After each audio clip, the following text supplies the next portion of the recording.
तो कैसे हैं आप लोग। इस पर्टिकुलर वीडियो में बात करेंगे करंट अफेयर एमसीक्यूज की। रिसेंटली जो करंट अफेयर्स हुए हैं उनसे एसोसिएटेड किस तरीके से एमसीक्यूज बन सकते हैं, क्या अंडरलाइन टॉपिक है और साथ क्या डिटेल्ड एक्सप्लेनेशन हर एमसीक्यू की इस पर्टिकुलर वीडियो में कवर करेंगे। 5 एमसीक्यूज करने वाले हैं और हर का आपको सवाल का पढ़ना है, जवाब देना है और आखिरी में अपना स्कोर कमेंट बॉक्स में मेंशन करना है। राइट, प्रेजेंटेड बाय मी मदद गुप्ता। आगे बढ़ने से पहले अनअकैडमी सब्सक्राइब करने के लिए you can use my referral code मदद गुप्ता 10% डिस्काउंट के लिए। नीचे टेलीग्राम चैनल का लिंक दिया, उसे जरूर ज्वाइन करिए। अनअकैडमी अगर आप 28 अप्रैल तक सब्सक्राइब करते हैं तो आपको 20 सेल्फ क्रिएटेड नोट्स दे रहा है जो अनअकैडमी के टॉप एजुकेटर्स और एक्सपर्ट्स ने क्रिएट करे हैं, जिनकी कॉस्ट अप्रॉक्सीमेटली 10,000 रुपीज़ है। वो आपको एब्सोल्युटली फ्री मिलेगा अगर आप 28 अप्रैल तक सब्सक्रिप्शन खरीद रहे हैं। इसी के साथ साथ अनअकैडमी कॉम्बैट होने वाला है। कब होगा? 25 अप्रैल को सुबह 11 बजे। इसमें मैंने भी क्वेश्चंस डाले हैं, आपको यह अटेम्प्ट करना है। गेमिफाइड वर्जन है। इसी के साथ अगर आप 28 अप्रैल तक अनअकैडमी में सब्सक्राइब कर रहे हैं तो आपका जो प्लान है, 1 साल या 2 साल का प्लान अगर आप लेते हो तो वो 1 साल 2 साल नहीं, उससे ज्यादा चलेगा। मतलब कि अगर आप 1 साल का प्लान ले रहे हो 2022 तक के लिए तो वो अप्रैल 2022 तक नहीं, प्रीलिम्स 2022 तक चलेगा। लाइकवाइज प्रीलिम्स 2023 तक चलेगा। इसी के साथ 21 अप्रैल से बैचेस शुरू हो रहे हैं इंग्लिश, हिंदी और बाइलिंगुअल लैंग्वेज में अनअकैडमी के टॉप एजुकेटर्स द्वारा। 3 महीने का बैच, 1 साल 2 साल एनसीईआरटी बैचेस, ये सारे के सारे लाइव एक्सक्लूसिव सिर्फ और सिर्फ अनअकैडमी पे। आइकॉनिक और प्लस सब्सक्रिप्शन पर्सनलाइज गाइडेंस के लिए ज्वाइन कर सकते हैं अनअकैडमी। Let's crack it. तो इस सीरीज का फॉर्मेट मैं आपको बता देता हूं। 5 क्वेश्चंस आपके सामने आएंगे। जैसे ही क्वेश्चन आपके सामने आएगा वीडियो पॉज करेंगे, सॉल्व करने की कोशिश करेंगे, फिर मैं आपको उसका डिटेल सोल्यूशन और एक्सप्लेनेशन बताऊंगा। राइट, आखिरी में 5 क्वेश्चन अटेम्प्ट करने के बाद आपको अपना स्कोर कमेंट बॉक्स में मेंशन करना है। पहला क्वेश्चन है, consider the following statements about carbon neutrality. First, it is a scenario wherein the absorption and removal of carbon is equal to the emission of carbon. Second, it is a scenario wherein the absolute carbon emission of a country are zero. अच्छा, यहां पे एक चीज देखिए, मैंने क्या करा है, हर क्वेश्चन में आपको हाइलाइटर्स मिलेंगे। जैसे कि ये ब्लू कलर से हाइलाइटेड है, येलो कलर से हाइलाइटेड है। ये हाइलाइटर्स मैंने इसलिए डाल दिए कि इस क्वेश्चन की कीवर्ड्स ये हैं और जब ये क्वेश्चन मैं एक्सप्लेन करूंगा तो इन कीवर्ड्स के ऊपर मेरा ज्यादा जोर रहेगा। आपको सॉल्व करते हुए भी इन कीवर्ड्स के ऊपर ज्यादा फोकस करना है। सॉल्व करिए और फिर डिस्कस करते हैं। हमारे को कार्बन न्यूट्रलिटी के बारे में स्टेटमेंट्स बतानी थी। It is a scenario where in absorption and removal of carbon is equal to the emission of carbon. यह स्टेटमेंट एकदम सही है। कहने का मतलब है, जितना कार्बन एमिट हो रहा है, आपकी गाड़ी, आपकी बिल्डिंग, आपकी इंडस्ट्री जितना कार्बन एमिट कर रही है, अगर उतना ही कार्बन एब्जॉर्ब किया जा रहा है और उतना ही कार्बन रिमूव किया जा रहा है एटमॉस्फेयर से, तो इसे कहेंगे कार्बन न्यूट्रलिटी। अभी और डिटेल में एक्सप्लेन करूंगा। कहने का मतलब है, जितना कार्बन निकल रहा है उतना ही या तो आपके जो फॉरेस्ट हैं वो एब्जॉर्ब कर रहे हैं, कार्बन सिंक्स जिन्हें बोले आता है, या फिर आपने कोई ऐसा फिल्टर या मशीन बना के लगाई है जो ऑटोमेटिकली एटमॉस्फेयर से कार्बन को रिमूव करे जा रही है। अगर ऐसा सिनारियो पॉसिबल है जहां पे emission is equal to absorption plus removal है, उसे कहते हैं कार्बन न्यूट्रलिटी।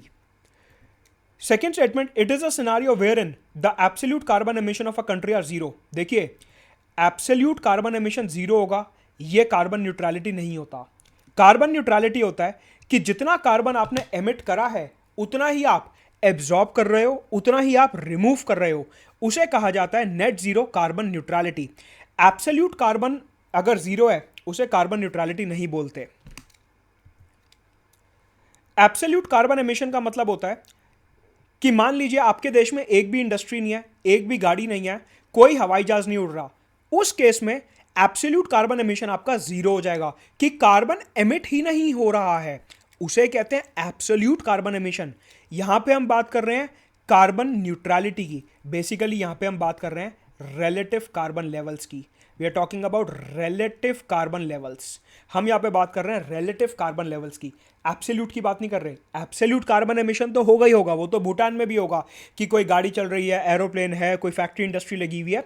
लेकिन कार्बन न्यूट्रलिटी का मतलब होता है कि जितना कार्बन एमिट हो रहा है उतना ही आपके फॉरेस्ट और आपकी टेक्नोलॉजी के जरिए एब्जॉर्ब हो रहा है और एटमॉस्फेयर से रिमूव किया जा रहा है।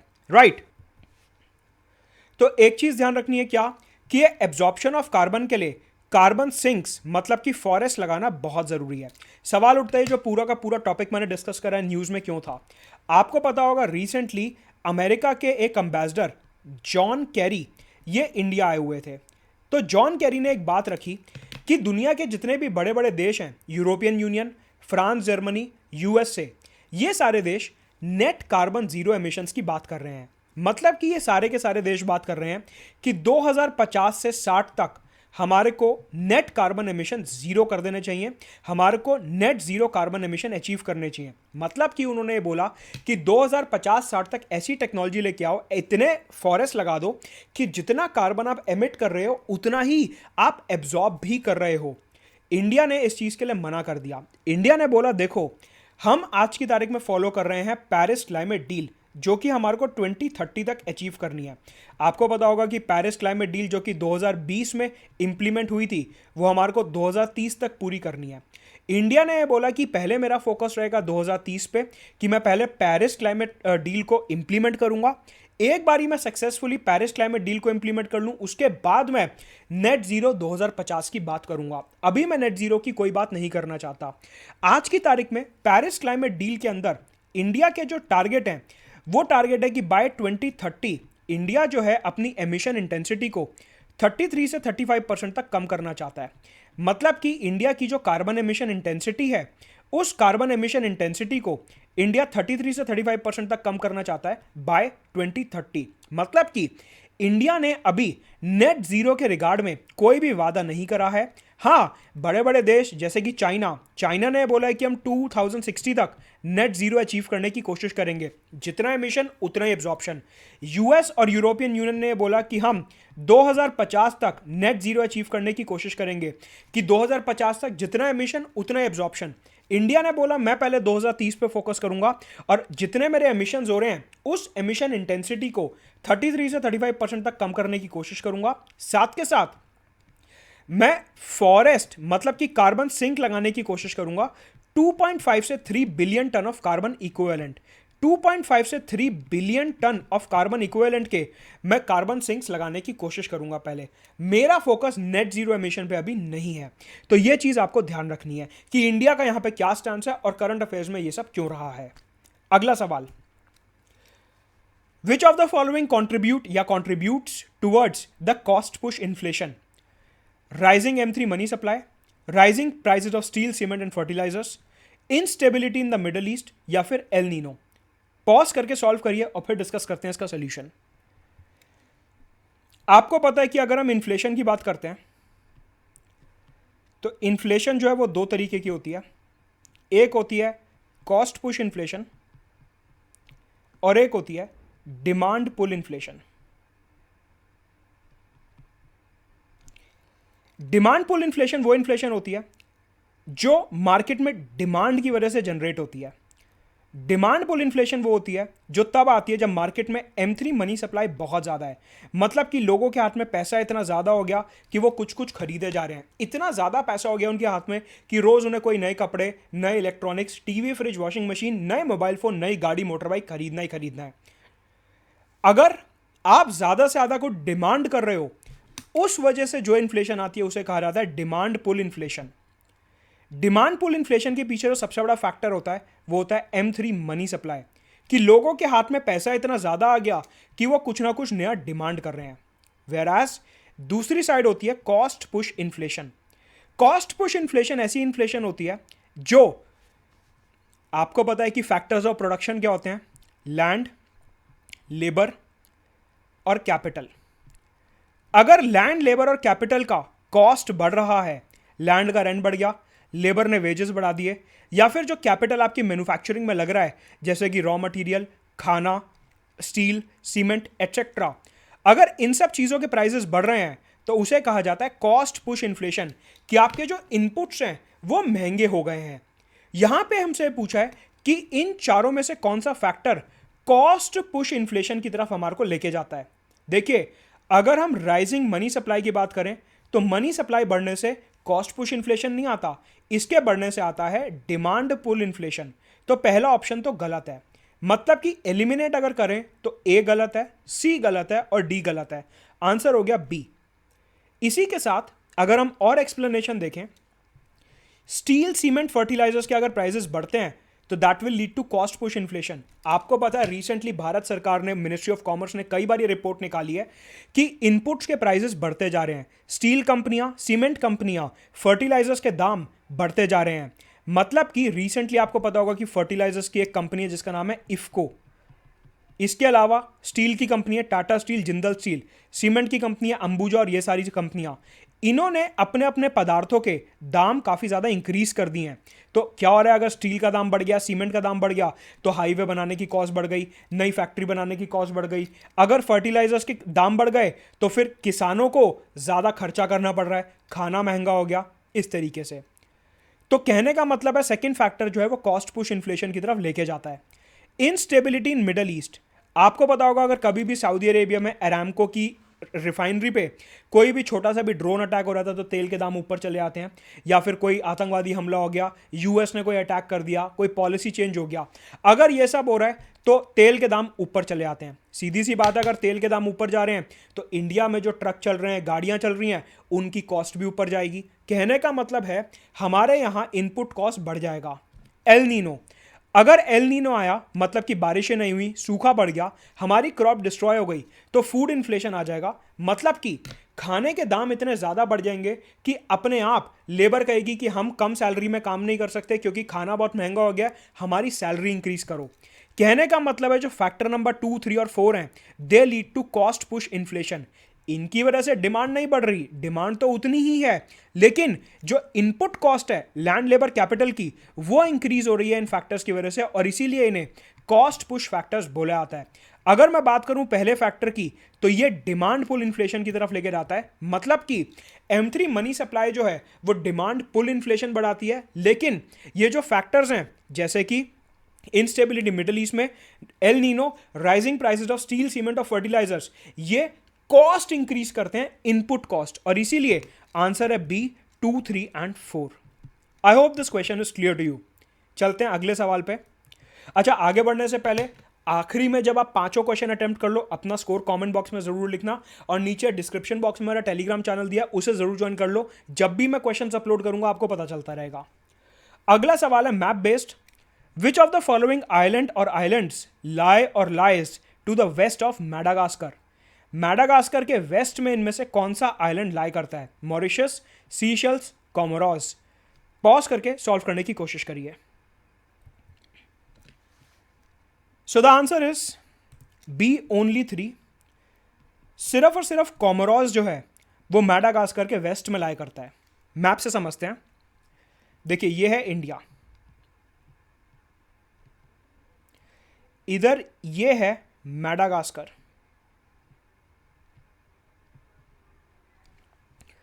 मैडागास्कर के नॉर्थ ईस्ट में यहां पे लाई करता है सीशेल्स, सीशेल्स के नीचे इधर यहां पे है मॉरिशस,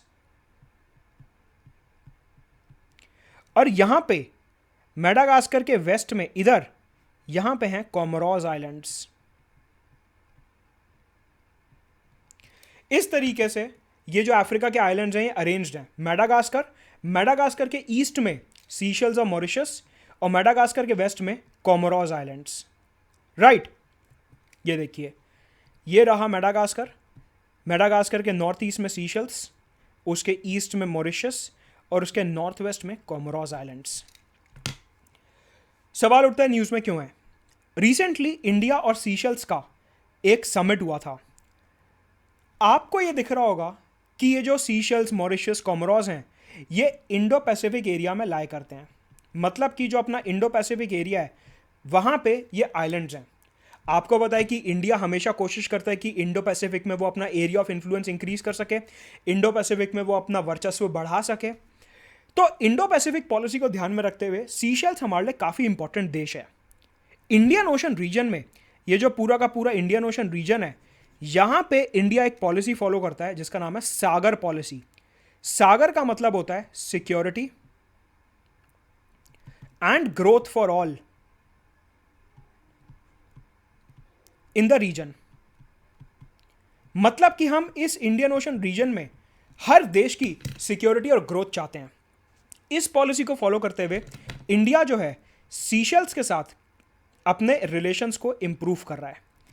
अभी रिसेंटली प्रधानमंत्री नरेंद्र मोदी और सीशेल्स के लीडर्स ने जब समिट किया तो ये बात करी गई कि इंडिया जो है इंडियन ओशन रीजन में सीशेल्स में अपने शिप्स भेजेगा पेट्रोलिंग के लिए।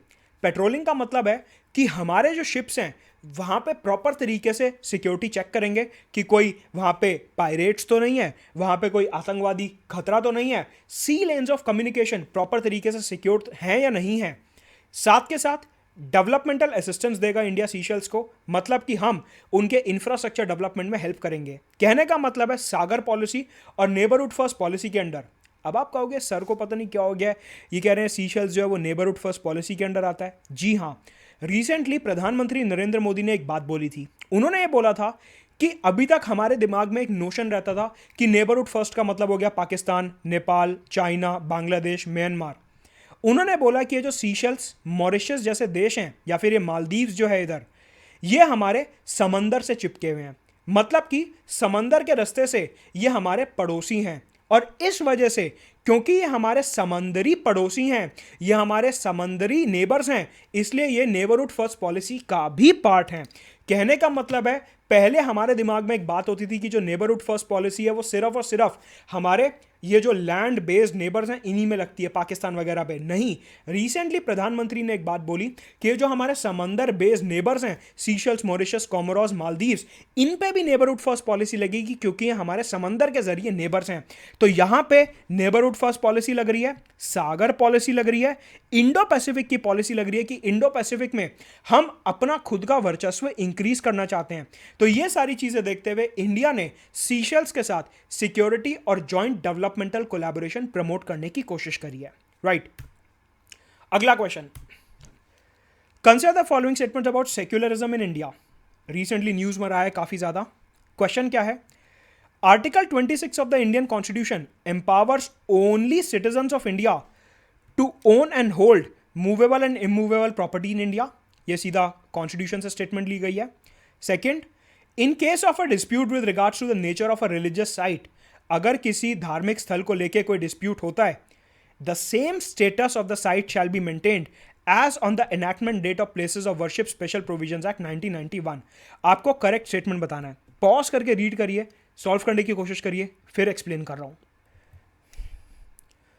सो the answer is D, neither one nor two, मतलब कि पहला और दूसरा दोनों ही स्टेटमेंट्स गलत हैं। अगर मैं पहले स्टेटमेंट की बात करता हूं, article 26 of the Indian constitution empowers only the citizens of India to own and hold movable and immovable property in India, तो यह स्टेटमेंट गलत है। बेसिकली आर्टिकल 26 कवर होता है फ्रीडम ऑफ रिलीजन के अंडर। आपको पता है कि हमारे को आर्टिकल 25 से लेकर 28 तक right to freedom of religion दिया हुआ है, उसमें कवर होता है आर्टिकल 26।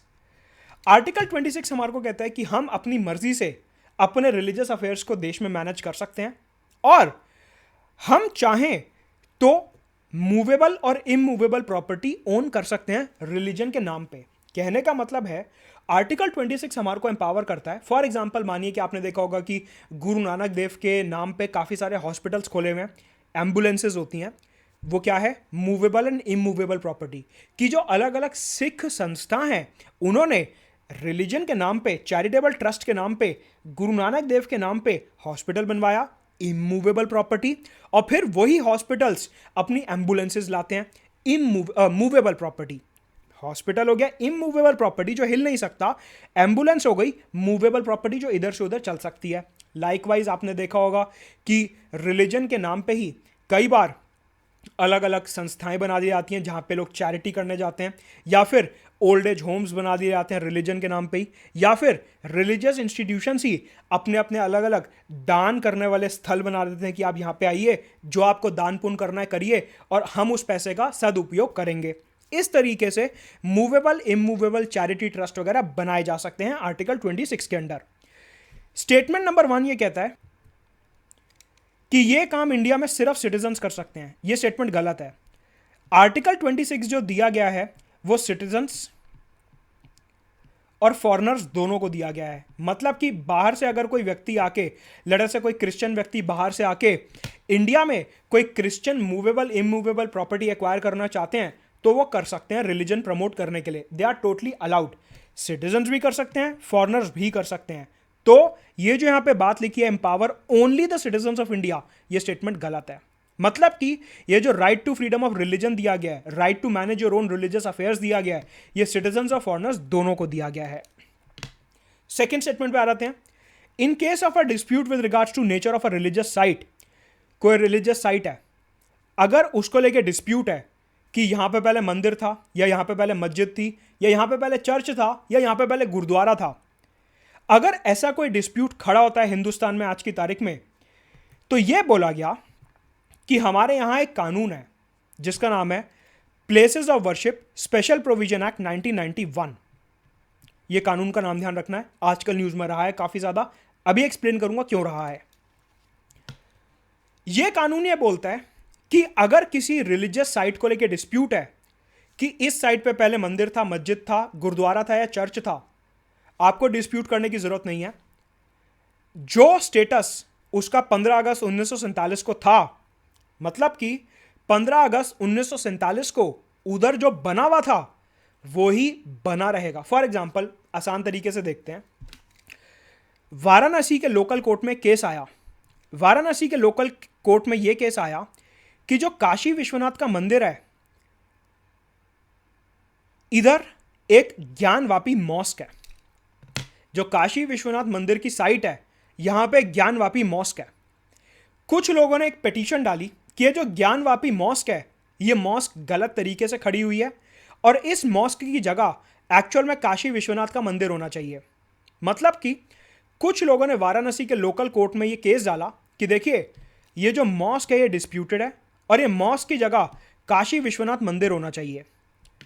वाराणसी के कोर्ट ने बोला कि देखिए ये जो साइट की बात की जा रही है ये डिस्प्यूटेड साइट हो गई, क्योंकि इसका स्टेटस जो है डिस्प्यूट किया जा रहा है कि यहां पे मॉस्क गलत खड़ा हुआ है। उन्होंने रेफर करा इस एक्ट को, उन्होंने बोला कि हमारे देश में कानून है। क्या कानून है? Places of worship special provision act 1991। ये क्या कहता है कि पता करो फटाफट 15 अगस्त 1947 को क्या था। हमने देखा 15 अगस्त 1947 को ज्ञानवापी मॉस्क इधर खड़ी हुई थी। तो यह कानून कहता है कि अगर 15 अगस्त आज़ादी के दिन 15 अगस्त 1947 को यहां पे मॉस्क खड़ी हुई थी तो इधर मॉस्क ही रहेगी, मंदिर बनाने का कोई क्वेश्चन नहीं खड़ा होता। सिमिलरली एक केस जिसको लेकर डिस्प्यूट चल रहा है वो है शाही ईदगाह मॉस्क और कृष्ण जन्मभूमि मथुरा में। बोला यह जाता है कि जहां पे शाही ईदगाह मॉस्क है मथुरा में, वो मॉस्क गलत तरीके से खड़ी हुई है और वहां पे एक्चुअल में कृष्ण जन्मभूमि का मंदिर बनना चाहिए।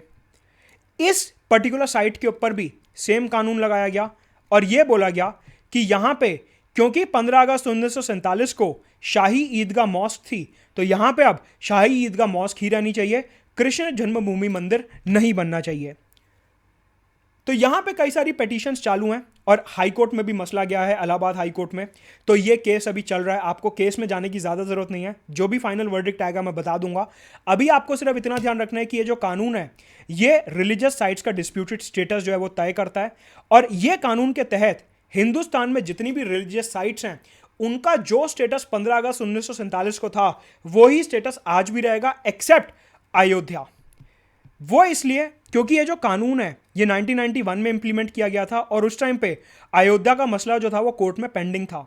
तो इस कानून ने बोला कि अयोध्या को छोड़ के, जो अभी कोर्ट डिसाइड करेगा, अयोध्या को छोड़ के इंडिया में जितने भी रिलीजियस प्लेसेस हैं उनका स्टेटस सेम रहेगा जो 15 अगस्त 1947 को था। और इसी वजह से काशी विश्वनाथ मंदिर और ज्ञानवापी मॉस्क और इधर कृष्ण जन्मभूमि और शाही ईदगाह मॉस्क का मसला जो है ये न्यूज में तूल पकड़ रहा है और इन दोनों के ऊपर ये कानून लगाया जा रहा है। इस वजह से पूरा मसला न्यूज में था, राइट, ध्यान रखेंगे। आखिरी क्वेश्चन आज का। अच्छा, पांचों क्वेश्चन सॉल्व करने के बाद अपना स्कोर नीचे मेंशन कर देंगे कमेंट बॉक्स में। डिस्क्रिप्शन में टेलीग्राम चैनल दिया, उसे जरूर ज्वाइन करेंगे। क्वेश्चन नंबर 5 आज का। Consider the following statements about the electoral bonds in India. Bharat में जो इलेक्टोरल बॉन्ड्स हैं उनके बारे में यहाँ पे कुछ स्टेटमेंट दिए हैं, हमारे को देखना है। Any political party registered under the representation of peoples act 1951 and had received a minimum of 1% of the valid votes in the preceding Lok Sabha Vidhan Sabha election is eligible to receive donations through the electoral bonds। ठीक है, ऐसी कोई भी party जो representation of peoples act 1951 में registered है और पिछले लोकसभा या विधानसभा के चुनाव में किसी भी एक चुनाव में 1% ऑफ द वोट्स इसको मिले हैं तो इसको इलेक्टोरल बॉन्ड्स के थ्रू डोनेशन मिल सकती है, पहली स्टेटमेंट। दूसरी, any party receiving the electoral bond worth more than 20,000 rupees shell make mandatory disclosures regarding the same. अगर किसी पार्टी को 20,000 रुपए से ज़्यादा के इलेक्टोरल बॉन्ड मिलते हैं तो उसको मैंडेटरी डिस्क्लोजर करना पड़ेगा कि हाँ, मेरे को इतना पैसा मिला है इलेक्टोरल बॉन्ड्स के थ्रू। हमारे को बताना है कौन सी स्टेटमेंट सही है। पॉज करिए, सॉल्व करिए, डिस्कस करते हैं। सो the answer is a, only one. पहला स्टेटमेंट सही है और दूसरा स्टेटमेंट गलत है। अगर हम इलेक्टोरल बॉन्ड्स की बात करते हैं तो यह बोला गया कि अगर किसी पॉलिटिकल पार्टी को इंडिया में इलेक्टोरल बॉन्ड्स के थ्रू डोनेशन लेना है तो उसको सबसे पहले जो है रजिस्टर्ड होना पड़ेगा रिप्रेजेंटेशन ऑफ पीपल्स एक्ट 1951 के अंडर। 1951 का जो एक्ट है रिप्रेजेंटेशन ऑफ पीपल्स एक्ट, उसके अंडर उसे रजिस्टर्ड होना पड़ेगा और पिछले विधानसभा या लोकसभा चुनाव में उसको कम से कम 1% ऑफ द वोट्स मिलने चाहिए। मतलब कि जो पिछला विधानसभा या लोकसभा का चुनाव हुआ उसमें जितने भी वोट्स डले उसमें से 1% वोट इस पार्टी को मिलने चाहिए। अगर ये दोनों कंडीशन सेटिस्फाई होती हैं तो ही इस पार्टी को इलेक्टोरल बॉन्ड के जरिए पैसा मिल पाएगा। तो पहला स्टेटमेंट तो सही है। दूसरा स्टेटमेंट गलत है। दूसरा स्टेटमेंट ये कहता है कि अगर एक पार्टी को 20,000 रुपए से ज़्यादा का इलेक्टोरल बॉन्ड मिल रहा है तो इसको इस बात को डिस्क्लोज करना होगा पब्लिक के आगे। ये स्टेटमेंट गलत है। इलेक्टोरल बॉन्ड की स्कीम ये कहती है कि आपको कितने का भी चंदा मिल रहा हो इलेक्टोरल बॉन्ड के जरिए, ज़रूरी नहीं है कि आपको इसका डिस्क्लोजर करना ही करना है। इलेक्टोरल बॉन्ड की स्कीम ये कहती है, लेट अस से एक व्यक्ति हैं, उन्होंने किसी पॉलिटिकल पार्टी को, लेट अस से XYZ पॉलिटिकल पार्टी को 1 करोड़ रुपए का चंदा दिया इलेक्टोरल बॉन्ड्स के थ्रू, तो भी ये पार्टी के लिए मैंडेटरी नहीं है कि डिस्क्लोजर करे। इलेक्टोरल बॉन्ड पूरे तरीके से एनोनिमस है, एनोनिमस इंस्ट्रूमेंट है। आप इसको स्टेट बैंक ऑफ इंडिया से खरीद सकते हो और आप एक पार्टी को जितना भी पैसा चंदे में दे रहे हो कोई फर्क नहीं पड़ता, वो पार्टी बाध्य नहीं है, वो पार्टी बाउंड नहीं है डिस्क्लोजर करने के लिए। वो पार्टी करना चाहे तो कर सकती है, ना करना चाहे तो नहीं कर सकती। मतलब कि अगर कोई पार्टी को इलेक्टोरल बॉन्ड मिल रहा है तो उसके लिए डिस्क्लोजर करना जरूरी नहीं है। हाँ, अगर मैं पुराने सिस्टम की बात करूं, बॉन्ड की बात नहीं कर रहा, अभी पुराने सिस्टम की बात कर रहा हूं। पुराने सिस्टम में यह था कि मैंने अपने बैंक के खाते से पेटीएम भीम करके एक पर्टिकुलर पॉलिटिकल पार्टी को 20,000 रुपए से ज़्यादा का डोनेशन दे दिया। अगर मैं एक पर्टिकुलर पॉलिटिकल पार्टी को 20,000 रुपए से ज़्यादा का बैंक ट्रांसफ़र कर रहा हूं तो मेरे को डिस्क्लोजर मैंडेटरीली करना पड़ेगा। फ़र्क समझो, यहाँ पे क्या हो रहा है कि मैं RTGS, नेफ्ट, भीम, IMPS कुछ कर रहा हूँ तो मेरे को मैंडेटरी डिस्क्लोजर करना पड़ेगा अगर 20,000 रुपये से ज़्यादा का अमाउंट है। फॉर एग्जाम्पल, मैंने एक पर्टिकुलर पॉलिटिकल पार्टी को 5,000 रुपये का भीम IMPS कर दिया, मेरे को डिस्क्लोजर करने की ज़रूरत नहीं है। क्यों? क्योंकि अमाउंट 20,000 रुपये से कम है। अगर मैंने 20,000 या उससे ज़्यादा का बैंक ट्रांसफ़र करा तो पॉलिटिकल पार्टी को डिस्क्लोजर मैंडेटरी है। अब आ जाओ दूसरे मुद्दे पे। दूसरा मुद्दा क्या है? अगर पॉलिटिकल पार्टी को मैंने बॉन्ड दिया है, इलेक्टोरल बॉन्ड दिया है, तो चाहे कितने का भी बॉन्ड हो, political party is not bound to make a disclosure. पहले वाला केस था ये बैंक ट्रांसफर का, अभी मैं बात कर रहा हूं केस नंबर 2 की, मतलब कि इलेक्टोरल बॉन्ड की। अगर बैंक ट्रांसफर कर रहा हूं 20,000 से ज्यादा का, डिस्क्लोजर मैंडेटरी है। अगर इलेक्टोरल बॉन्ड दे रहा हूं, कितने भी अमाउंट का दे लूं, डिस्क्लोजर मैंडेटरी नहीं है। कहने का मतलब है, बोला यह जाता है कि इलेक्टोरल बॉन्ड्स की वजह से जो ट्रांसपेरेंसी है वो एक्चुअल में कम हो गई है। क्यों? अभी लोग क्या कर रहे हैं, करोड़ों का डोनेशन कर रहे हैं इलेक्टोरल बॉन्ड के थ्रू और किसी को कुछ पता नहीं चल रहा। पहले अगर आप करोड़ों का डोनेशन करते थे तो आपको डिस्क्लोजर करना पड़ता था क्योंकि 20,000 से ज्यादा का अमाउंट था। राइट। सवाल उठता है ये पूरा मसला न्यूज़ में क्यों है? ये पूरा मसला न्यूज़ में इसलिए है क्योंकि एक झारखंड में पार्टी है जिसका नाम है झारखंड मुक्ति मोर्चा। इन्होंने रिसेंटली डिस्क्लोज करा है कि इनको हिंडाल्को नाम की कंपनी ने, हिंडाल्को नाम की जो कंपनी है, इन्होंने 1 करोड़ रुपए का इलेक्टोरल बॉन्ड के थ्रू डोनेशन करा। ये पहली बार ऐसा हुआ है कि किसी पार्टी ने ऐसा बोला कि हमारे को इलेक्टोरल बॉन्ड के थ्रू इस कंपनी ने डोनेशन दिया। तो ये ध्यान रखना क्यों इलेक्टोरल बॉन्ड न्यूज़ में था। राइट। फटाफट अपना स्कोर कमेंट बॉक्स में मेंशन कर दो और बताओ कि एक्सप्लेनेशन समझ आई या नहीं आई और क्या मैं इसे कंटिन्यू करूं या नहीं। इसके अलावा नीचे डिस्क्रिप्शन बॉक्स में टेलीग्राम चैनल का लिंक दिया, उसे ज्वाइन कर लो। अनअकैडमी में सब्सक्राइब करना है। कॉम्बैट होने वाला 25 को सुबह 11 बजे। अनअकैडमी के 21 तारीख से नए बैचेस शुरू हो रहे हैं, 21, 22 और 23 के लिए। रिवीजन बैच आ रहा है, 1 साल 2 साल का बैच आ रहा है। इंग्लिश, हिंदी और बायलिंगुअल में NCERT बैचेस आ रहे हैं। अनअकैडमी ज्वाइन करिए। Let's crack it.